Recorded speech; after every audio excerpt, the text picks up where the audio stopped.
What up, gamers? I'm Aaron. But no matter who you are, you logged into pre-patch having lost something.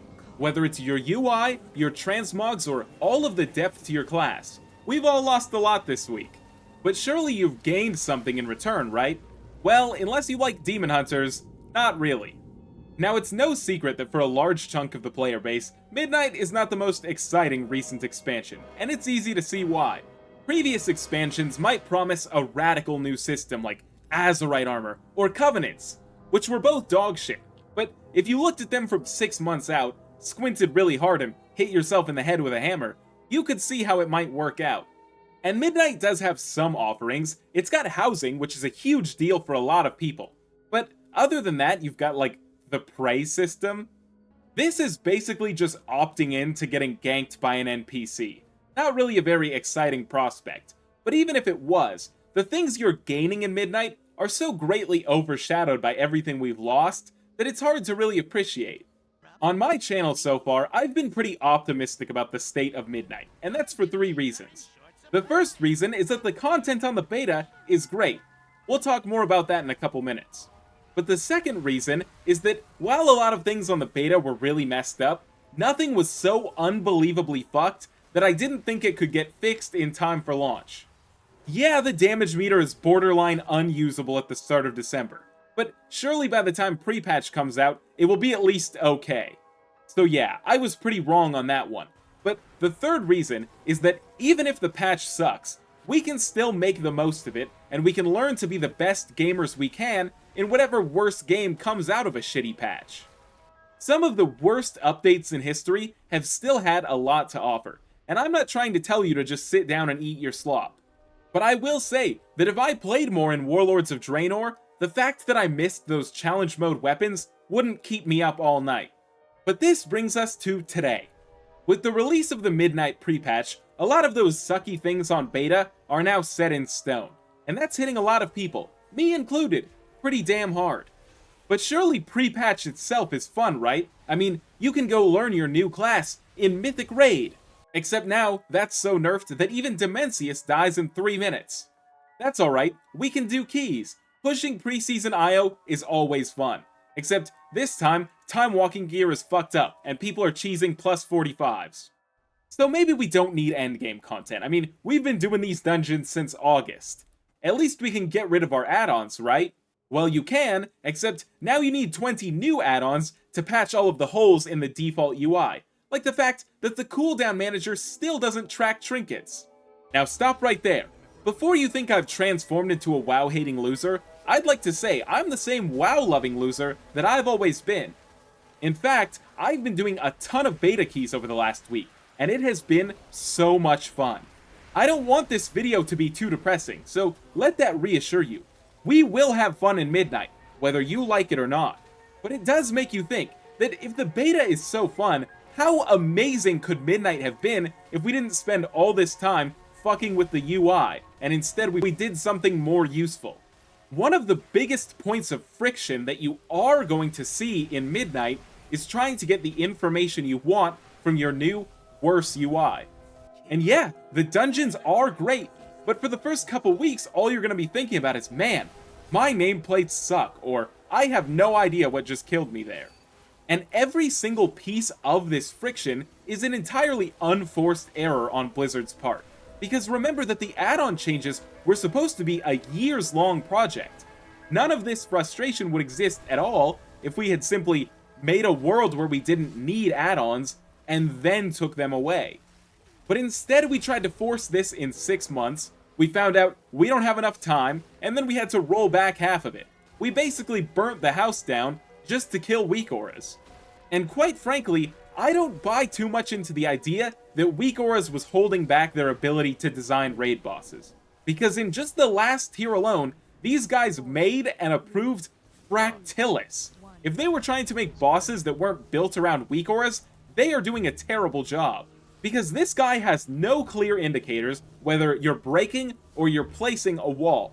So really, the evil and villainous weak auras actually made this trash heap playable. But maybe I'm wrong. It's happened before. Maybe my add-on reliant brain is so rotten that I can't recognize peak when it's slapping me with rock walls. But if that's the case, then just kill weak auras. But instead we fucked with our beautiful nameplates and our damage meters, and now a lot of people end up needing more add-ons just to patch the holes in the blizzard replacements. But I'm gonna stop there, because I don't want to just rant at you about add-ons. I get it, in the lead up to midnight, you've heard enough about add-ons to last a lifetime. So now I'm gonna swap over to talking about the other only thing anybody talks about, which is that this week, you got pruned. Now unfortunately, my class has received a lot of changes, and very few of them were for the better. But I don't want to make it all about me, because a lot of other people got it way worse. If you play a healer, your class has been decimated. They even pruned Beast Mastery Hunter. And if it wasn't enough that they pruned buttons, they pruned a ton of things that gave specs identity, or special jobs that would keep them viable even when their damage wasn't S tier. Arcane Mage, for example, lost everything that made it special. It lost its funnel, its execute, its minute 15 timers, but it did keep all of the dog shit game design. It is still aggressively target capped, it still does no damage outside of its cooldowns, but now, alongside a ton of other specs in Midnight, it is simply waiting every patch and hoping that it ends up overtuned.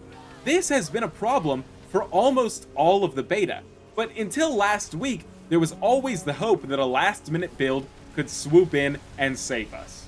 So when a player looks at their class and they say, this plays like shit, and then they look at their Apex talents and they say, this is not gonna save me, it's no surprise that Midnight is not very exciting for them.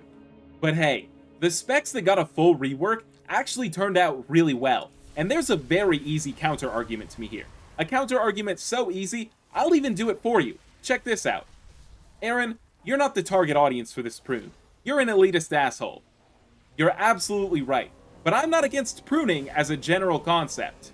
I actually wanted a prune to the Shadowlands era, where we had really clean rotations and not a lot of fluff, but I just went through an entire Mythic Manaforge Omega, all 8 bosses, and the whole time I pressed about 5 buttons.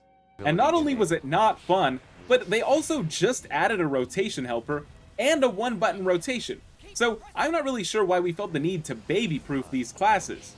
And this is a little off topic, but watching once terrifying bosses like Nexus King die like a dog in 2 minutes or less made me feel pretty guilty. It's like what I imagine it would feel like if you were squaring up to fight someone and they tripped over their own shoelaces.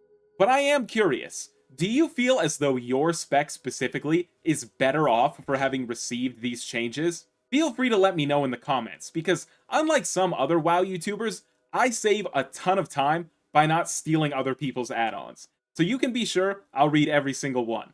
Now, if you don't like housing, there's a solid chance that you are actually losing more than you are gaining in Midnight, aside from the, 8 dungeons in a raid. In that area, you're actually gaining a bit, because this time, there's an extra raid boss, and they're split between 3 unique raids. And this pre-patch itself, in taking away all of our cool shit and having pretty much nothing to do, is probably one of, if not, the worst pre-patches I've ever seen. So that all brings us to the most important question, which is, was it worth it? Is Midnight better for having detoured and pruned the classes and fucked with the add-ons? Well, in terms of rating, we're gonna have to just wait and see. We can really see in a situation like the pre-patch raid that when the raid is easy, you feel like a dumbass just standing there and pressing 5 buttons.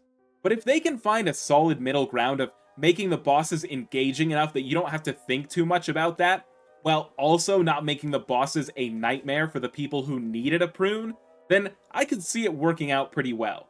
But it is safe to say that right now, in this pre-patch with no Apex talents and the insanely nerfed raid, it is terrible.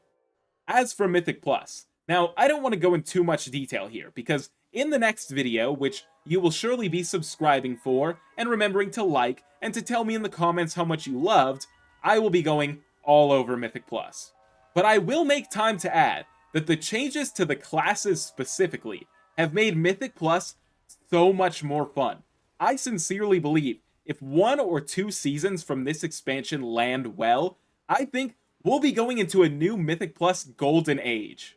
More on that part soon, but I do also have to add that the UI changes, the add-on removal, does add a lot of unnecessary friction to the learning stage of a new expansion. there will be so many times when you're just saying, what the fuck killed me? Because it is a lot harder to tell in big pulls and in new dungeons just what is going on. So anyway, while I can't argue that, yeah, Midnight does look a bit like Dragonflight 3, I do think that the content that is there is insanely good. The dungeons aren't all perfect, but they've been weirdly, surprisingly good, because remember at this time in the War Within, we already knew that a couple of them were pretty big stinkers. And yeah, maybe we'll only press 3 to 5 buttons for the entire expansion, but assuming they don't make any more egregious fuck-ups, I think it's safe to say that Midnight is very much worth your time. Because the stuff that is there is good shit. The only thing that's disappointing to me is that it feels like we've really pushed the limits of this foundation building stage of World of Warcraft. Ever since Dragonflight, we've been focusing on evergreen features. We've got a wide, powerful foundation, but I think it's time to start building upwards. I am hopeful that soon we can get some patches that will push the boundaries of what we've come to expect in a World of Warcraft update. And I really hope that come Last Titan, the expansion development cycle has a lot more to talk about than, am I going to be doing this new content in a shallow husk of the class I once loved? But anyway, you're gonna see me again way sooner than you think to talk about all of the amazing things that are actually in Midnight. Until then, I'm Aaron, and thank you so much for your time. Peace.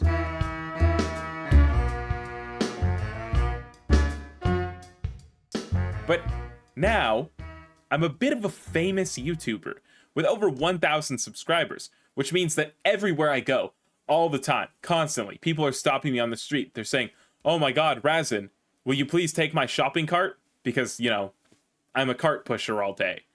So